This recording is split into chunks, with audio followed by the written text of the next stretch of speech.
واللي انا بقوله للناس، الانسان من غير هدف عامل زي مركب من غير دفه، الاثنين هينتهوا في الصخر. يعني الانسان من غير هدف زي ما بيسالوا، عارف اليسن في بلاد العجائب؟ فبتسال قطه، بتقول لها قولي لي، كان قطه اسمها سوشاير، قالت لها قولي يا سوشاير، بص قولي لي انا رايحه فين من هنا؟ قالت لها توقف، انت عايزه تروح فين؟ قالت لها ما اعرفش. قالت لها باي طريق ممكن ياخدك هناك؟ اي طريق ممكن يوديك، ما اعرفش. فاهم ازاي؟ فتبص تلاقي الانسان من غير هدف عايش ولا حاجه. البرت اينشتاين قبل ما يموت على طول كان موجود في مستشفى موجوده في امريكا، وبعدين كان خلاص يعني بيخلص، والممرضه قالت له يعني ما تنام، ما ترتاح النهارده. قال لها بس لازم اعمل حاجات معينه. قالت له مستنى لبكره. قال لها بكره مش ممكن يجي. وغير كده الانسان من غير هدف، شوف اللي قالوا ايه، الحياه بدون هدف، قال لك الحياه بدون هدف لا تستحق ان نعيشها. كل انسان في الدنيا عنده اهداف من غير ما ياخد باله. حتى لو تسال اي حد ايه اللي انت عاوزه، يقول لك يا راجل انا افكر في ايه، ده انا الحياه صعبه وفي مشاكل، احقق ازاي؟ اقول له طب انا سمعتك، بس انت عاوز ايه؟ هتلاقيه يقول السعاده والنجاح والكلام ده كله. طب انت عاوز الكلام ده كله؟ الفرق بين ده اللي هو بيفكر انه عاوز حاجه، والتاني اللي بيحقق اهدافه فعلا، هو الفعل. الفرق بين الاثنين، لان جامعه ييل عملت بحث، الكلام ده كان في الستينات، وخدت 3 مجموعات من الطلبه. المجموعه الاولى قالوا لهم عندكم اهداف؟ قالوا لا ما عندناش اهداف محدده، لما نخرج يحلها ربنا. المجموعه الثانيه قال لك عندنا اهداف بس في ذهننا. المجموعه الثالثه عنده هدف مكتوب، عارف اسبابه، عارف مصادره، عارف امكانياته، عارف تحدياته، عارف كله. سابوهم اتخرجوا، طبعا حصروهم بعدها ب10 سنين بعد التخرج، راحوا وراهم عشان يشوفوا نتيجه البحث ده. لو الجروب الاولاني اللي هو ما كانش عنده اي اهداف، كان يا دوب عايش بالعافيه، بيشتكي باستمرار مشاكل نفسيه، مشاكل ماديه، مشاكل عائليه، مشاكل معنويه من كل ناحيه. الجروب الثاني اللي كان عنده افكار عن اهداف كان عايش 3 مرات افضل عن الجروب الاولاني. اما الجروب الثالث اللي هو كان عنده اهداف مكتوبه، عارف بالظبط هو عايز ايه، اللي حصل الجروب الثالث ده كان عايش 3 مرات افضل من الاثنين الاولانيين.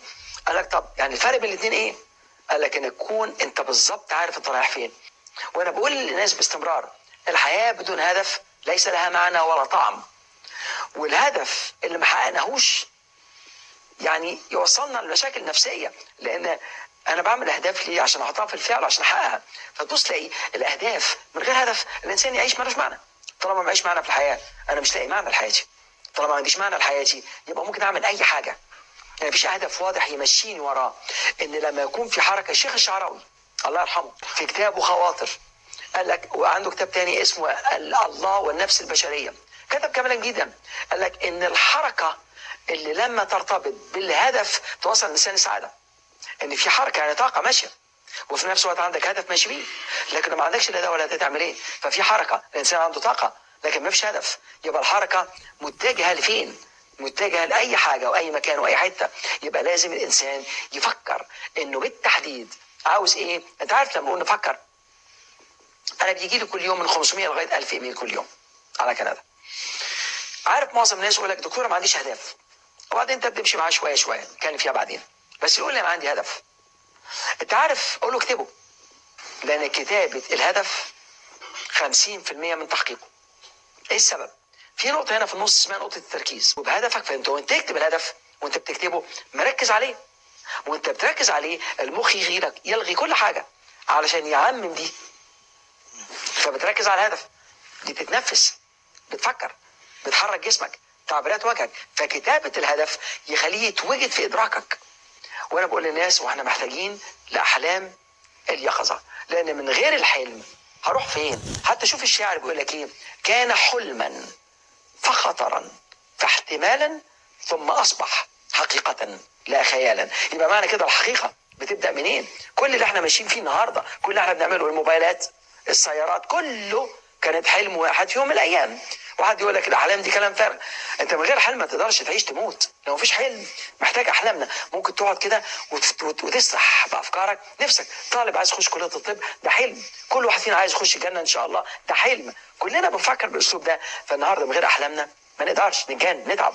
عشان كده الحلم هو بدايه الهدف، والهدف هو بدايه الحقيقه، والحقيقه بتاخدني طول ما انا ماشي في سعاده حياتي.